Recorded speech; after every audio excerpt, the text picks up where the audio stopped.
So there's been rumours this week that the Anfield Road stand will begin its redevelopment shortly.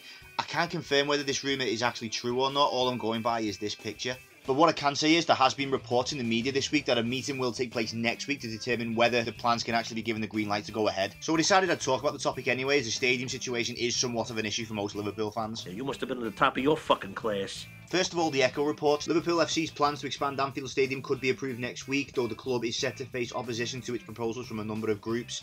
Liverpool Council's planning committee is set to consider the club's designs to expand Anfield Road end of the stadium and increase its capacity by 7,000. The 60 million proposal would increase Anfield's overall capacity to 61,000.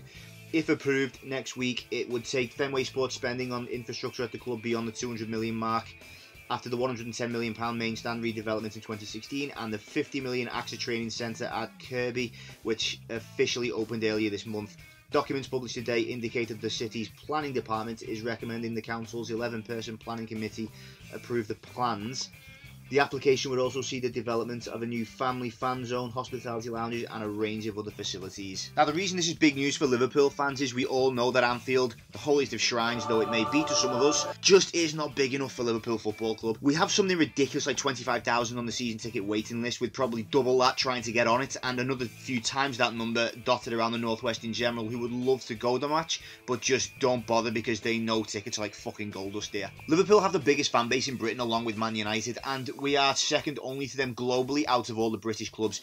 We have fans in all four corners of the British Isles as well as Ireland, Wales and Scandinavia. Liverpool need a bigger ground to truly capitalise on this level of popularity, not just in terms of atmosphere and noise, but also from a financial perspective. With the sheer number of fans we have, there are bound to be countless represented in all parts of society. From a pistol group of Irish lads from Dublin having the trip of their lives getting to be a part of the Anfield atmosphere for the day, to those from high society wanting to experience what a leading Premier League club's hospitality can offer while they actually get to watch their team play live in front of their eyes for a change. We've all known for some time that Anfield needs to be matching the leading European arenas for capacity and standards. We've always had the atmosphere and nobody can ever take that away from us. It's what made our home the famous ground it is. But we've all known this is what made Anfield what it was in spite of its limitations, both in terms of size and the facilities it has on offer as opposed to others around Europe. We just want our famous ground to be given the recognition and respect we know it deserves, because until recently it was only really known for its atmosphere, not its quality and class as an actual facility for the modern sportsman, and that's because it wasn't.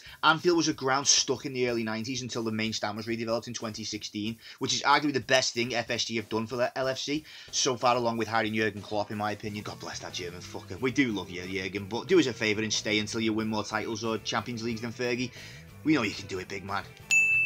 But I think I speak for many when I say we were hoping to God that that stand was a template to redevelop the rest of the ground to suit, rather than be the grand total of what FSG did for us. So this news is a welcome one, that our delayed Phase 2 expansion of the Anfield Road end is finally back on the cards again. For anyone wondering, it would have started already and probably would be nearly finished by now, but due to COVID regulations, it obviously had to be put back a year. So again, this is great news for Liverpool fans, but I want to finish the video by stating something I will elaborate more on in a future video, but this cannot be the sum total of what FSG build Anfields to.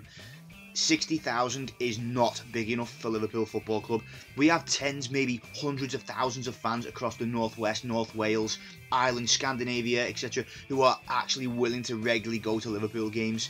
These people have to be taken into consideration when talking about any work done to Anfield in terms of expansions or renovations. We can't pretend we're a club with a fan base on a par with West Ham, Spurs and Chelsea, while the likes of Man United, Barcelona, Real Madrid have stadiums far outstripping our own, when only Real Madrid have more European Cups and arguably only Man United have more fans than us. We must be aiming high, and I will go more into detail in a future video regarding the pros and cons, plus the logistical problems of making such a dream for Anfield a reality. What with the legality of transportation limitations in terms of train lines, parking, Anfield being a bottleneck in terms of traffic, Walton Breck Road and the church opposite the Cop being major obstacles for expanding Anfield's most famous stand. But for now, I just wanted to make a quick video on the reports of Anfield's Phase 2 getting moving forward again. Please like and subscribe if you like the content. I'm a new channel at this point and do intend to upload more frequently regarding all things Liverpool. But I'd also love to know your thoughts too regarding this expansion and whether you think we should be aiming for a higher capacity, or if you doubt whether we'll ever be allowed to have one, given what, you know, we all know the limitations with Anfield are. But anyway, comment below, tell us what you think. Let's see how many Liverpool fans agree or disagree with this.